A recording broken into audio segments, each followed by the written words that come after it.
Greetings, welcome to the Prime Directive. I'm your host, Jeffico, and my co-host is always Chris. Say hi, Chris. Hello. Prodigy episode 17, what'd you think?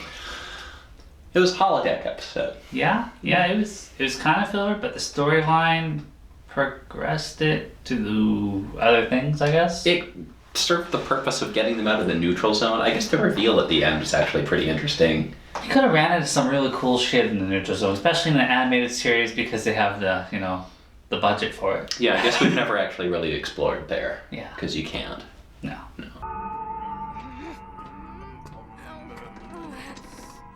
Huh?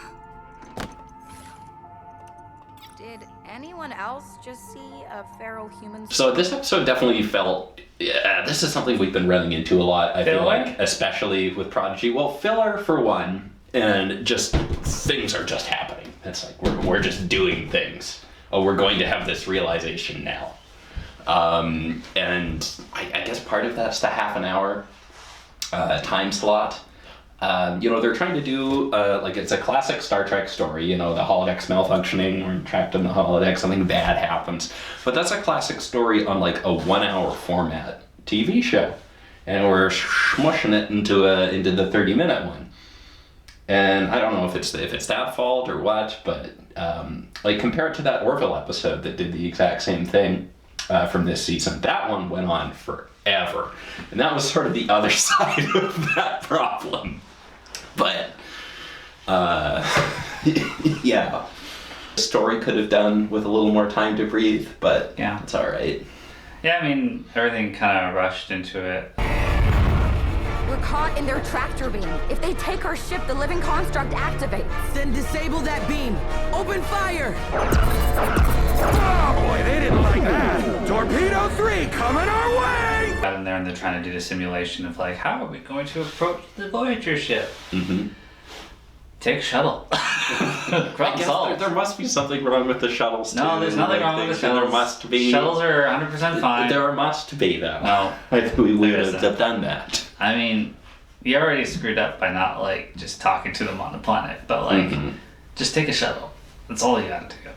I mean, they also could just get a shuttle or a small craft or anything from somewhere else. Hey, we'll trade you all our fucking dilithium or whatever we have of value on a spaceship for a dinky little shuttlecraft or whatever. Yeah. We could do that. So that's how you solve your problem, but whatever. They're just like, alright, well, I guess we can't do it. We can't go visit Starfleet, which activates some protocol in Janeway, which we don't see till later, but thank you, camera, for zooming up on our eyes so that we could see that. Very convenient. I also appreciated how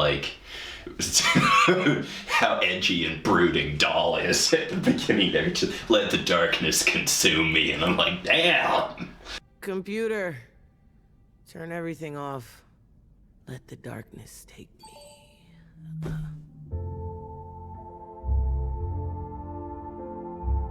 Needs more ice cream. You've obviously never seen the alarms on my phone to wake me up. Oh, is that? Yeah, okay. Pretty similar. Okay. Little things are starting to happen around the ship, and they're just like, something's going on. They get back together, oh yeah, no, we're on the hologram. We're in my program, and then we're in my program. So they're in Zero's program, which is Sherlock Holmes, basically mystery solving stuff. Yeah. Why? Why does Zero do that? Why not? Why do any of them do these hologram programs? Yeah. Tal, the Celador Society deals with precarious adventures, like the case of the phony pharaoh, or the case of the biting ghost, or the case... Ooh! Found a clue! This is dumb. Let's get out of here. And then they're like, oh, we have to solve the clue or whatever, and solve it all or whatever, and then we'll be free. That's what happens. Mm-hmm. And they end up in Jacobs, which we get to see the Tellurite dude, but he's shorter. Yeah. And it's the same face on every one of them. It's Dragon Ball Z, and Jank and Pog can do the Kamehameha and stuff. It was, I don't know. It was cool. I'm not familiar with Dragon Ball Z. The only Dragon Ball Z I know of is from Matrix 3. Where it's just oh, this is Dragon Ball Z. Kind of. A little bit. Go to a lounge after fighting people, and we discover the safety programs are off, and Del gives his command code to Janeway, who we didn't know was corrupted, and she's evil now. Oh my god. Murphs and sing and dance. I think Murph was just lip syncing. I think so Zero too. was right. Yeah. Yeah, I think his program is probably just I'm gonna do this.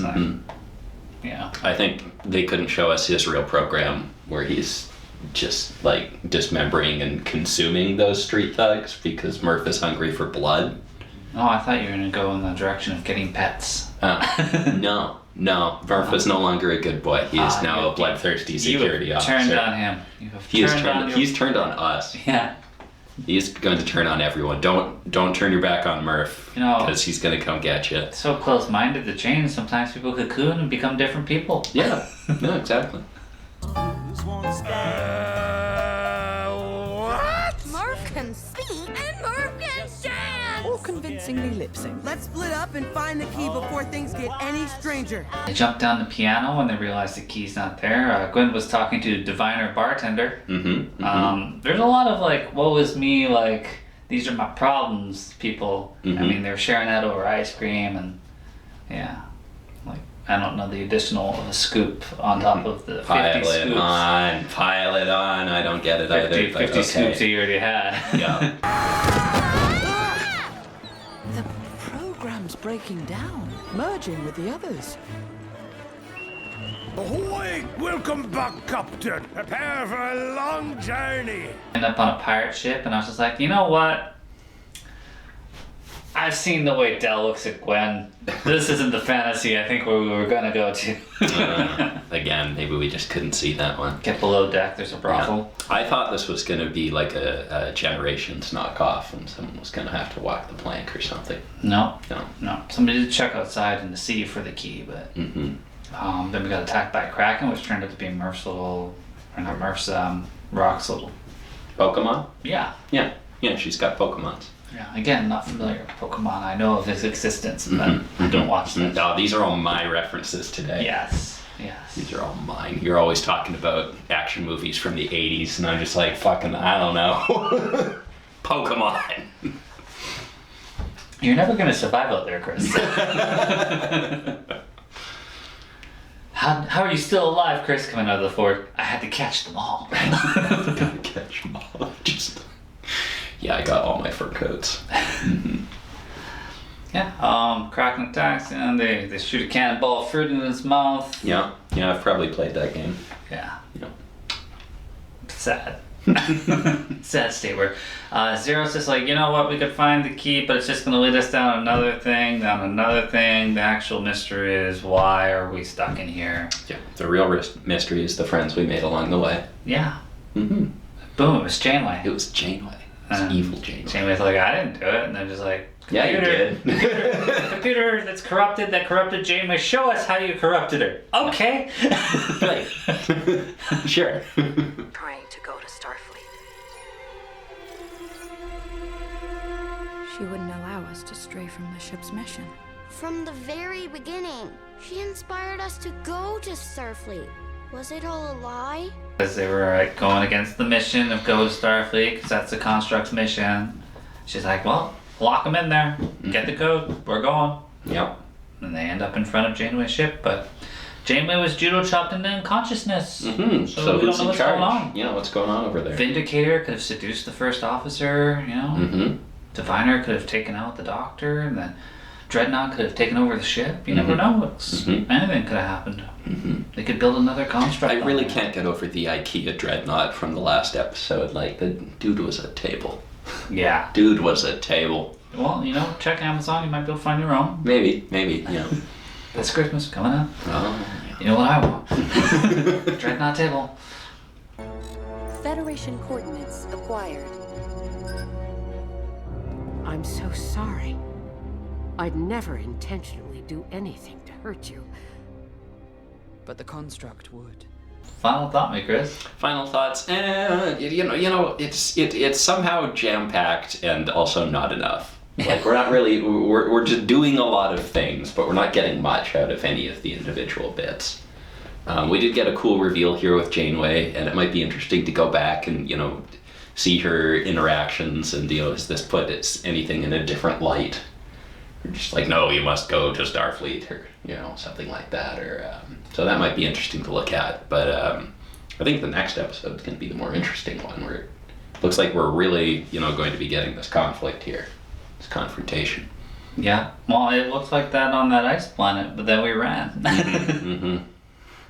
we're locking the ship down. We're abandoning it, shutting it down. Let the darkness take it. The darkness take me. And then 5 minutes later, we better get back to that ship.